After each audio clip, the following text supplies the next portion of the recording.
Yes, people, it's Matt, aka the doc in the arena, the guy that will give you those medical takes on sporting topics. Now today, head injury and concussion in sport. So many people ask me, number one, how seriously do we take these type of injuries? And number two, how do we try and actually prevent these injuries or problems from them? The answer is we take them very seriously and we do loads to try and avoid these types of injuries. So what I got for you today, I got 5 ways that football and the Premier League are battling concussion and head injury, okay? This is the type of sort of inner insight I try and give you in my videos from personal experience. So if you like this type of content, hit like. It really helps the channel. Subscribe and ping the bell so you get the notification of the videos that come at least weekly. Other than that, just enjoy, jump in the comments and let's go. So the first thing we have is Hawkeye, number 1. So Hawkeye is the camera system used in goal line technology and I believe also in VAR, okay? But what you may not know is that the medical team also have access to it. So in a Premier League game, you have a doctor that runs onto the pitch, okay?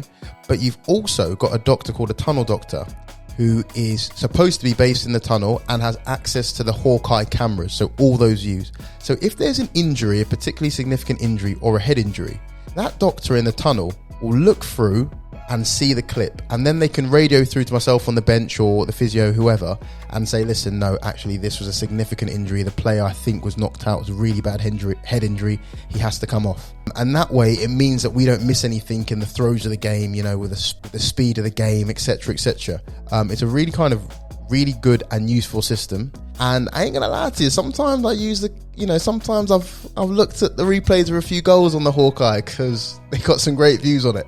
So it's class, really good system, and I thought that was the first thing that came to mind. So number 2, what we have is the Sport Concussion Assessment Tool, right? What we call the SCAT in the industry, okay? It's basically a test that we give the players to test for any sort of head injury or signs of concussion. They do the test at the beginning of the season when they're fully healthy to see what their baseline test score is. And that way, after a head injury, when we repeat the test, if the scores go down, it gives us an indication they might have concussion. Now, it's quite a tricky test, to be fair. What it tests is general symptoms. It tests memory, concentration, and recall, I think, to my memory.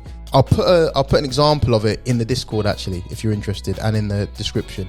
And that helps us because it's a validated tool that is designed for use by doctors and healthcare practitioners. And it's quite an objective way to help figure out, does this person have concussion or has he just got like a slight knock that will resolve itself? So we use that really, really a lot. It's a really important part of what we do in diagnosing and battling concussion. Number 3, Premier League and FA guidelines. Now, sounds boring guidelines, but it's actually really important. So when someone has a concussion or is diagnosed with a concussion, they are automatically put on a return to play pathway for concussion. And that is provided to us by the FA and by the Premier League. And it gives us guidance on how to rehab these individuals and the minimum time they have to be out for their protection, regardless of what professional obligations or matches they have. Once you've got concussion, you're put into these protocols, and that protects the doctor from any pressure from coaches or anyone else. It protects the player from rushing back too early because it's a set thing.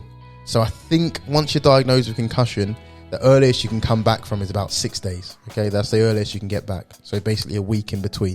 Really, really useful. Something that's constantly being researched and developed. But as I said, the main thing is it protects the player, but it also protects the doctor and the medical team from any outside pressures and lets everyone know this is the case, this is how we're doing it. So keep it moving.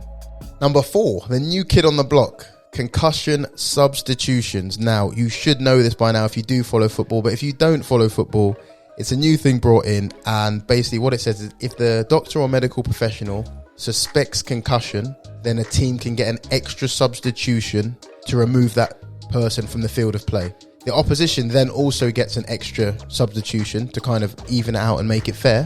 What that does is it enables the healthcare professional to act with less pressure and for the player to feel less pressure to stay on, because we're not using up a valuable substitution for something that might or might not be a concussion. If in doubt, sit them out. That's what they say, and concussion subs allow us to do that safely. I wonder if it's going to develop even further to have, like, you know, in rugby where they got that sort of 10-15 minute concussion assessment period and things like that. Concussion subs are just the beginning. I'm interested to see how that develops, but again, really, really useful and proactive to have that in play. And number 5, and this one I think is the strangest one in terms of, I think it's the hardest to legislate for and enforce, but this is the new rule. In the Premier League, players are not allowed to perform high force headers more than 10 times in a week during training. So that's like headers from crosses or long balls or anything like that, you know, requiring high force, allegedly. And I can do a more in-depth video on that if people are interested. But they're basically, as I've said earlier, my honest opinion is that in the future, probably far in the future, heading is going to be phased out of football. I thought this was a weird one to try and enforce, because who's going to enforce that? Who's counting the number of headers? But I was working with a coach the other day, and to be fair, the coach actually said, now we have to amend our training because they can only head the ball 10 times during the week. So maybe it is having an effect. Maybe people are taking notice of it. And, you know, much respect to that coach. Really good guy. That's in addition to banning heading in, I think, the under 12s, 12 and under age group. And I think that's the beginning of trying to phase out heading and reducing the amount of head trauma that athletes incur while playing football. That seems like the way it's going. With all that having been said, to be honest, the most important intervention for me, I think, is just education. Educating everyone on the importance of head injuries and what concussion is. And by everyone, I mean not just the doctors who kind of know, but the players and the coaches. I think that's the biggest difference I've noticed in my time in sport, that coaches and players are understanding more that, listen, head injuries are a big thing. I'm lucky enough that I haven't had a lot of hassle when I've had to take players off for head injury. Not a lot of hassle from the players and not a lot of hassle from the coaches. And I think that's just from an education point of view. Everyone understands, listen, a head injury is what it is. A concussion is what it is. We're not taking any risks. And I think that is the most important intervention that we need to keep drumming into the system. Yeah, so that's my views. That's what we're doing regarding head injuries. A lot more to come. If you're interested in more concussion and head injury videos, I'm happy to do them. Just drop a request in the comments or the Discord.